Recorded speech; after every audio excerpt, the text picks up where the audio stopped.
भाई, ये पुराना कूलर कितने का दोगे? देख तो कबाड़ जैसा रहा है, पर लोहे का मजबूत लग रहा है। अरे साहब जी, ये तो बस यहाँ पड़ा है। अगर आपको पसंद है तो बस 500 रुपए दे दीजिए और ले जाइए। 500 रुपए?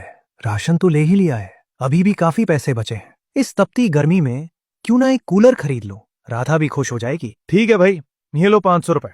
अब ये कूलर मेरा हुआ।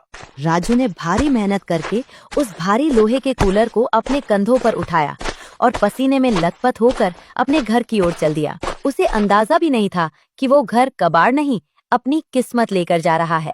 ओ जी, ये क्या आफत उठा लाए। घर में खाने को दाने नहीं है और आप ये सड़ा गला कबाड़ ढोकर ला रहे हैं। कहाँ से आए इसके पैसे? अरे राधा, शांत हो जाओ। ये देखो, मैं 10 दिन का राशन लाया हूँ और सेठ जी ने मुझे 10,000 रुपए का कर्ज भी दिया है। अब हमारे पास बहुत पैसे हैं। 10,000 रुपए का कर्ज और उस पर ये कूड़ा? पागल हो गए हैं क्या आप? इतना पैसा इस जंग लगे लोहे के डिब्बे पर बर्बाद कर दिया। राधा, ये कबाड़ उनके लिए है जिनके पास पहले से 4 कूलर हों। हमारे लिए तो यही नया है। देख लेना, ये कूलर हमारे घर की सारी गर्मी सोख लेगा। राजू खुश था, पर राधा के मन में अब भी डर और गुस्सा था। क्या ये कूलर वाकई उन्हें ठंडक देगा या फिर ये कबाड़ राजू की जिंदगी में कोई नया तूफान लेकर आएगा? अगले दिन राधा की कड़वी बातों और घर की कलह से तंग आकर राजू जंगल की ओर निकल गया। वो एक पुराने बरगद के पेड़ के नीचे बैठकर अपनी किस्मत पर रो रहा था। उसे समझ नहीं आ रहा था कि सेठ का कर्ज कैसे चुकाएगा और राधा का दिल कैसे जीतेगा।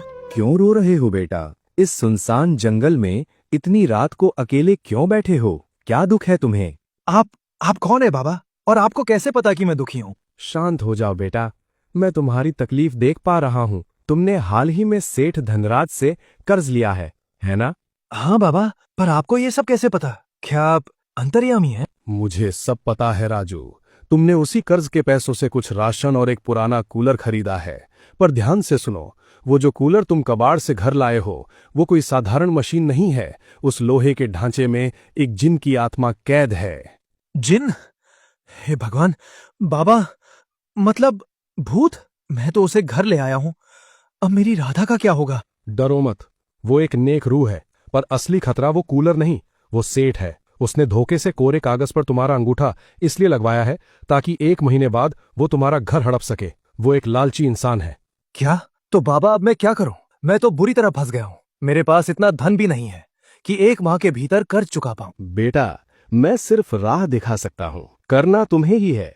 बस घर जाओ, कूलर चालू करो और उससे कहो, हे कूलर की आत्मा प्रकट हो। वो जिन तुम्हारी मदद करेगा, वो तुम्हें गरीब से राजा बना देगा। सच में बाबा, वो मेरी सारी इच्छा पूरी करेगा? हाँ, परंतु उसकी एक शर्त होगी जो तुम्हें पूरी करनी होगी। जाओ राजू, अपना भाग्य आजमाओ। राजू ने बाबा के पैर छुए और उनका आशीर्वाद लेकर अपने घर की तरफ ऐसे दौड़ा जैसे उसके पीछे पागल हाथी पड़ा हो। उसे अब डर नहीं, बल्कि एक नई उम्मीद दिखाई दे रही थी। राजू हाफते हुए अपने घर पहुंचा। घर में सन्नाटा था, पर उसका दिल जोर जोर से धड़क रहा था। साधु बाबा की बातें उसके कानों में गूंज रही थी। आधी रात हो रही, पागल हो गए हैं क्या आप? कहाँ थे इतनी देर तक? राधा, थोड़ा सब्र करो, बस थोड़ी शांति रखो। आज सब ठीक होने वाला है। तुम बस ये बताओ कि वो कूलर कहाँ है जो मैं कबाड़ से लाया था? वो रहा अंदर के कोने में, धूल फाक रहा है आपकी तरह। क्या करेंगे उसका? राधा, इधर आओ और मेरे पास खड़ी हो जाओ। आज हमारी किस्मत बदलने वाली है।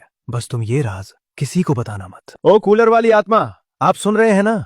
मेरी मदद कीजिए और प्रकट होइए। अचानक कूलर के पंखे तेजी से घूमने लगते हैं और तभी कूलर से एक भारी आवाज आती है। बताओ राजू, क्या सेवा करूं मैं तुम्हारी? मैं सब सुन रहा हूं और सब देख भी पा रहा हूं। हे भगवान, भूत! भागो जी भागो, ये कूलर बोल रहा है, ये हमें खा जाएगा, बचाओ! अरे रुको राधा, रुको, डरो मत। ये कोई भूत नहीं है, ये जादुई कूलर है। देखो, ये बोल रहा है, तभी तो जादुई है। सच में ये हमारी इच्छा पूरी करेगा? पर जी, अगर ये कोई राक्षस हुआ तो मुझे डर लग रहा है। अरे टेंशन मत लो, अगर ये राक्षस हुआ तो मैं इससे कहूंगा कि मुझे अपना भोजन बना ले, पर मेरी पत्नी को छोड़ दे। अब खुश? तब तो ठीक है, चलिए फिर से इसके पास चलते हैं। ओ कूलर वाली आत्मा, आप सुन रहे हैं ना? मेरी मदद कीजिए, मुझे इतना धन दे दीजिए कि मैं उस धनराज सेठ का कर्ज उतार सकूं। ठीक है राजू, मैं तुम्हें धन देता हूं और आगे भी तुम्हारी सहायता करूंगा, परंतु मेरी एक शर्त है। मैं इस कूलर में कितने ही दिनों से कैद हूं, मुझे आजाद करवाना होगा। आजाद? मैं तैयार हूं, बताओ क्या करना होगा। पास के घने जंगल के बीचों बीच एक पवित्र तालाब है। वहां से थोड़ा जल लाकर इस कूलर में डाल दो। जैसे ही वो जल कूलर में डालोगे, मैं आजाद हो जाऊंगा। मुझे तुम पर विश्वास है राजू। अचानक कूलर के सामने रुपयों का ढेर लग गया। राजू की आंखों में चमक और राधा के चेहरे पर हैरानी थी। ये लो धन, जाओ पहले उस सेठ का कर्ज उतारो और कल सुबह होते ही जंगल की ओर निकल जाना। राजू के हाथ में अब वो धन था जो उसकी हर मुसीबत को खत्म कर सकता था।